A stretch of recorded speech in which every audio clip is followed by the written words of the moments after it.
جی بسم اللہ الرحمن الرحیم۔ راگ کے حوالے سے پڑھ رہے تھے، راگ کو کب باریک اور کب پر پڑھنا ہے۔ اس حوالے سے تین چیزیں ہم نے پہلے پڑھ لی کہ را متحرک کا ہو تو کب اس کو باریک کب پر پڑھیں گے، اور را اگر ساکن ہو تو اس کو کب باریک اور کب پر پڑھیں گے، اور اگر را موقوفہ ہو یعنی وہ را جس کو وقف کی صورت میں ساکن پڑھا جائے تو اس کو کب باریک اور کب پر پڑھا جائے گا۔ یہ تین چیزیں را کے حوالے سے ہم نے پہلے کلیئر کی تھی، تو آج چوتھی چیز ہم پڑھ رہے ہیں را مشددہ کی تفخیم و ترکیب کے قواعد، یعنی را مشددہ کو کب باریک پڑھا جائے گا اور کب پر پڑھا جائے گا، اس حوالے سے بیان کرتے ہیں۔ تو سب سے پہلے تعریف کرتے ہیں کہ را مشددہ کہتے کیسے ہیں۔ تو کہتے ہیں کہ را مشددہ وہ را ہوتی ہے جس پر تشدید ہو۔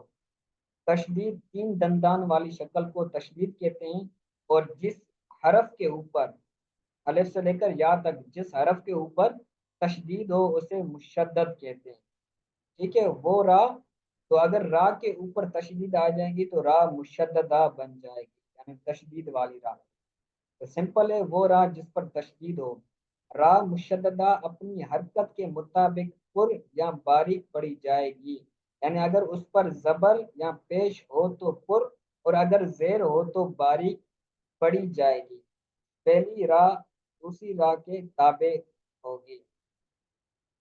ٹھیک ہے، یعنی کیونکہ جو مشدد حرف ہوتا ہے نا، مشدد حرف کے اندر اصل میں دو حرف ہوتے ہیں، جیسے مدن، آپ نے صرف کے اندر پڑھا ہوگا یا پڑھیں گے کہ مدن اصل میں تھا مددن، تو دال کا دال میں ادغام کیا گیا، پھر یہ مدن بنا۔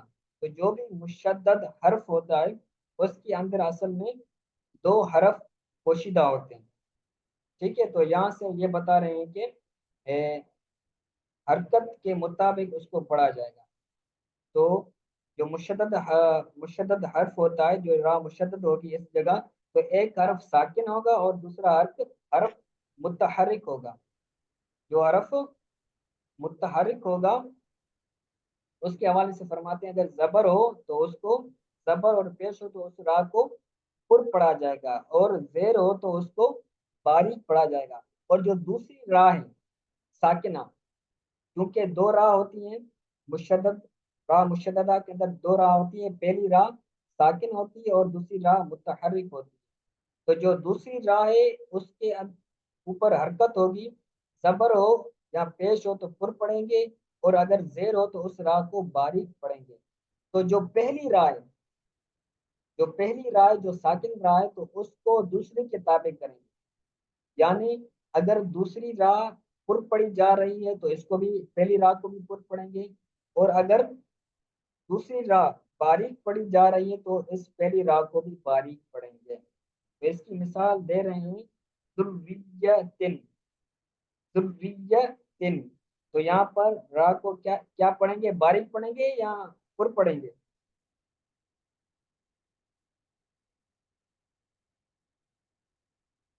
جی بتائیں۔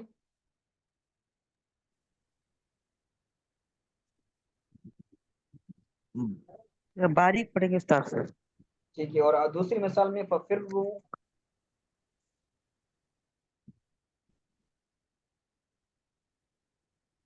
اور دوسری مثال اس کے میں پر اندر ہوگی ففر رو۔ اس میں پر ہوگی، شاباش۔ تو پہلی کے اندر باریک ہوگی اور دوسری مثال کے اندر رات کو پر پڑیں گے۔ ٹھیک ہے، پر کلیئر ہے، پڑے جی۔ سمپل تھا۔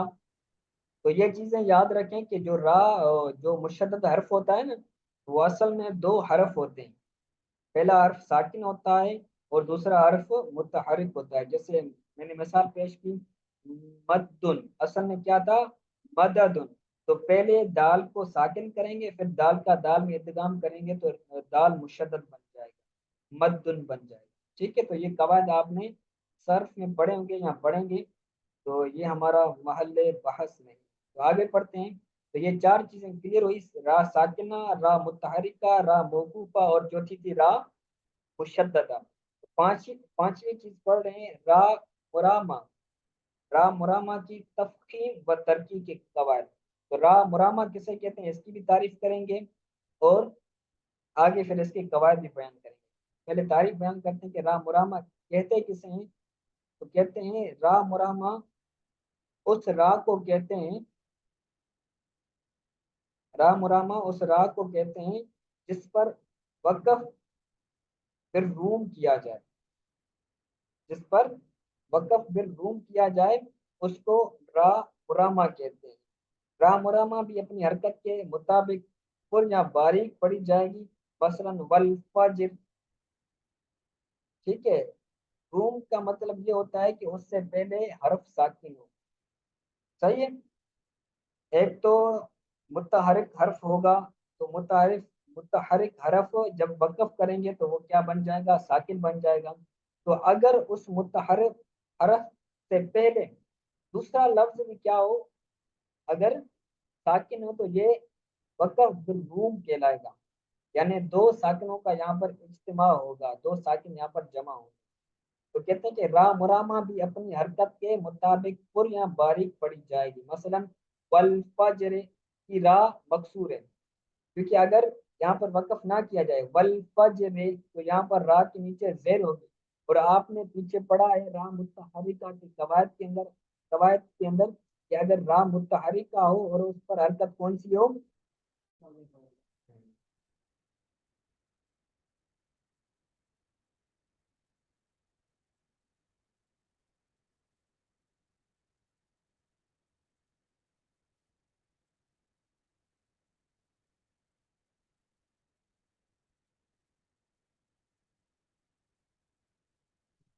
کہاں تک تھا، بیچ میں مسئلہ ہو گیا۔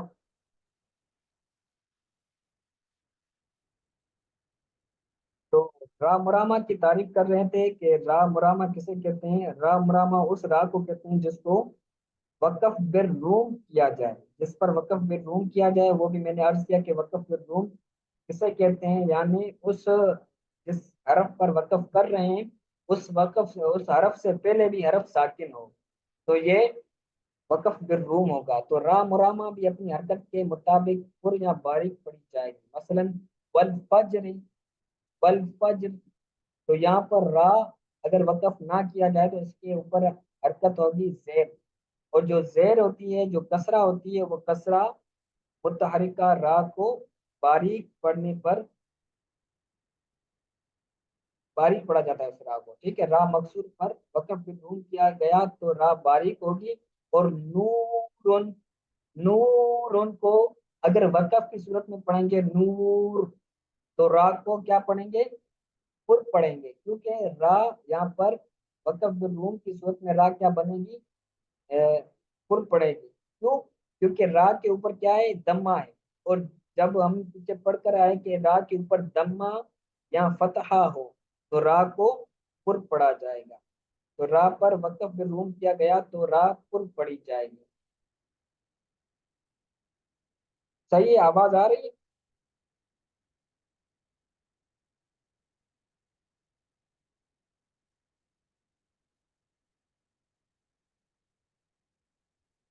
جی یہاں تک کلیئر ہے؟ استاد صاحب یہ را مرامہ ایک دفعہ دوبارہ سے تھوڑا سا ریپیٹ کر دیں۔ جی عرض کرتا ہوں کہ جو را مرامہ یہ پانچویں قسم ہے را کو پر یا باریک پڑھنے کے حوالے سے، تو یا مرامہ، را مرامہ کی تعریف یہ ہے کہ وہ را جس کو وقف بالروم کیا جائے، ٹھیک ہے۔ اب وقف بالروم کسے کہتے ہیں، وقف بالروم اسے کہتے ہیں یعنی جب متحرک حرف کو پر وقف کیا جاتا ہے تو وہ حرف کیا بن جاتا ہے، ساکن بن جاتا ہے۔ جب وقف کیا جاتا ہے تو آخری جو حرف ہوتا ہے متحرک وہ ساکن بن جاتا ہے، تو جو آخری حرف ہے اس آخری حرف سے پہلے والا جو حرف ہے وہ بھی اگر ساکن ہو تو اس وقف کو وقف بالروم کہتے ہیں۔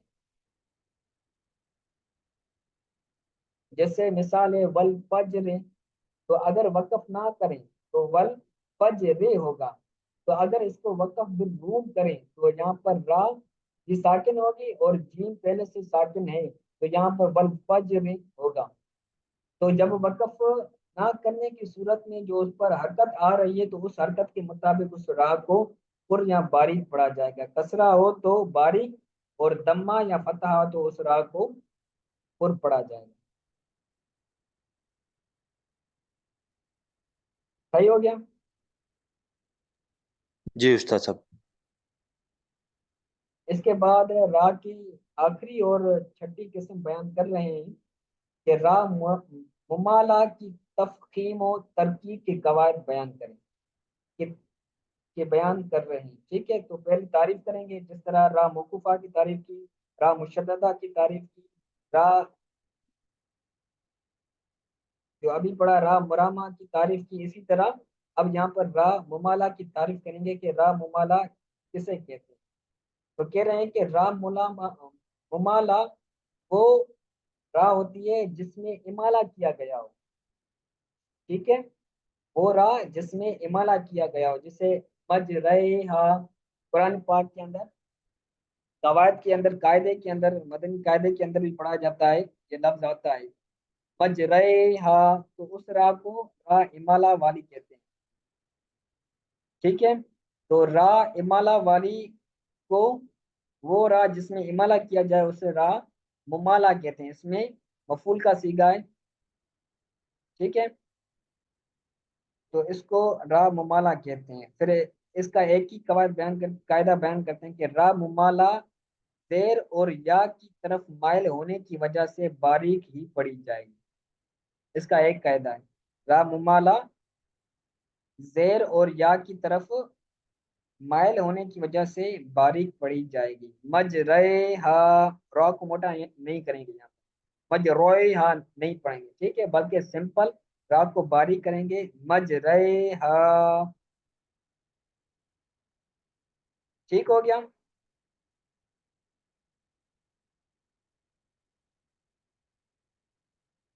کلیئر ہے, سبق سارا کلیئر ہے.